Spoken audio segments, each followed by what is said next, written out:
You're listening to The World at 8 with Lynn Mozart. The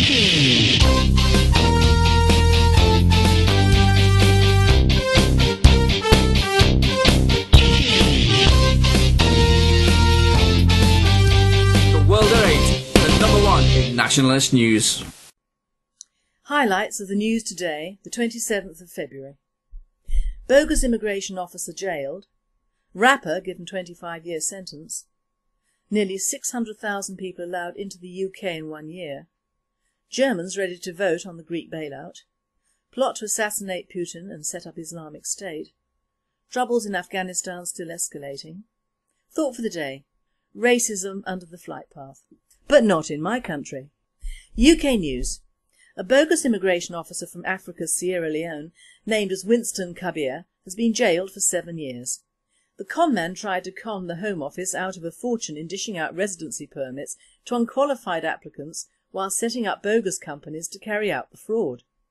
Winston Kabir was found guilty of illegally setting in place the process of allowing scores of people to remain in Britain that cannot be deported due to the Marxist human rights laws. Winston did all this from his flat in London while he himself was on the dole and had fathered 6 children. He was advising clients from the South Thames African Welfare Association. This association is funded by the EU. A rapper named as Guns, aka Kieran Bryan from the Manchester area, has been given a 25-year sentence for shooting a man twice with a 9mm handgun in March last year. The feud started after an argument over winnings totalling £7,600 from a casino. Guns then acquired the keys to the victim's Porsche and drove off with it apparently as security. Guns then put together a gang of men and ambushed his victim outside his home.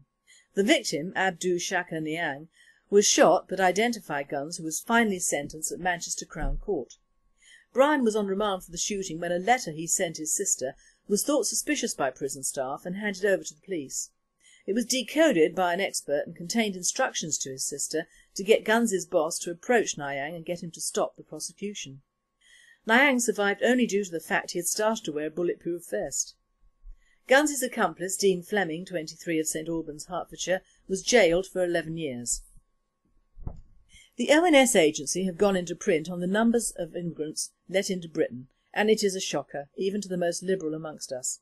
It stands at an official 593,000. This covers a period of June 2010 to June 2011. Over 600,000 permits have been issued, and 242,000 of these newcomers are apparently students of varying ages and ethnicity who actually stay on long after their so-called student years. The hard fact is that the British "all comers are welcome, we must not be seen to be racist" diatribe is heightened by the web page of the UK Visa and Immigration site, which is actually advertising to newcomers on whether they would be interested in a UK dependency visa. These figures are outrageous and clearly show successive governments on a suicide course. One source said if the figure remains the same in 15 years, the entire face of Britain will be changed with permanent damage to the indigenous population. Euronews. The German Parliament is ready to vote for its second bailout for Greece. Last week saw Greek bonds being swapped to private holders to ease the Greek financial debt crisis. Advisers have said in the EU that Greece won't leave the European Union. Others still have a different opinion. World news. A plot to assassinate the Russian President Vladimir Putin in March has been stopped by Ukrainian intelligence agencies. The plot to kill the Russian President was to take place on the 4th of March this year, just after the Russian elections. The plotters were in a flat which was the scene of a bomb explosion, killing one of the terrorists who planned to kill Putin and set up their own Islamic State in Russia. The Taliban have struck back once again in attacks on Afghan people in retaliation to the Koran-burning sessions at the US military base last week. A car that was packed with high explosives was detonated, killing 9 civilians. France and Germany are withdrawing all their non-military personnel from Afghanistan in the rise in attacks by the Taliban on civilians. The United States and Britain withdrew its civilians before the weekend and is now being copied by other countries. Thought for the day. Racism under the flight path. But not in my country. Apparently the World at 8 is listened to in India, Pakistan and Saudi Arabia. Welcome to the nationalist news and listen very carefully. My message today is not racist, nor anti-Islamic, but it is a warning that the British people take just enough and no more, and in this message I include immigrants who have been in this country more than 30 years and appreciate the British way of life, such as it remains. I feel the small end of the wedge has approached, my friends, when a published author is held in detention, denied his human rights, and threatened unless he apologised for the following statement, and I quote, "If I was wearing this scarf over my face, I wonder what would happen," as he was made to put his scarf into the X-ray scanner and a woman in a hijab just walked through.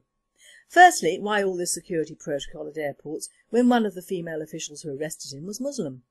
You can bet many of the baggage handlers are Muslim, many staff are Muslim, plus of course the meals that go onto the plane, many of which are handled by immigrants. So how can you have an effective stance against terrorism when many of the staff at our airports are foreign, if not Muslim? To say the English traveller is not at a disadvantage in his own soil is a lie. Apparently this Muslim security guard, a misnomer to start with, told Dave Jones that she was a Muslim and had been deeply distressed by the comment.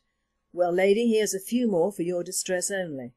Britain is rapidly becoming anti-Muslim and the Muslims have only themselves to blame.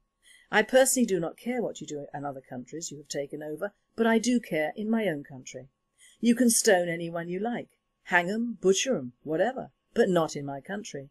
You can eat meat begotten by disgusting means, but not in my country. You can cover yourselves up and walk around like Daleks, but not in my country. You can infest any other country in the world with inbreeding, but not in my country. You can arrest perfectly harmless travellers simply because they have an opinion which does not agree with yours, but not in my country. Do you all understand this? I am Christian, I am white, I am a nationalist, I am a woman and a mother. This is the only country I want to live in, and I do not want to share it with the sort of people that do these things and regard their way of life and religion as sacrosanct. It is a man-made religion built and invented by a fanatic, and you're all welcome to it.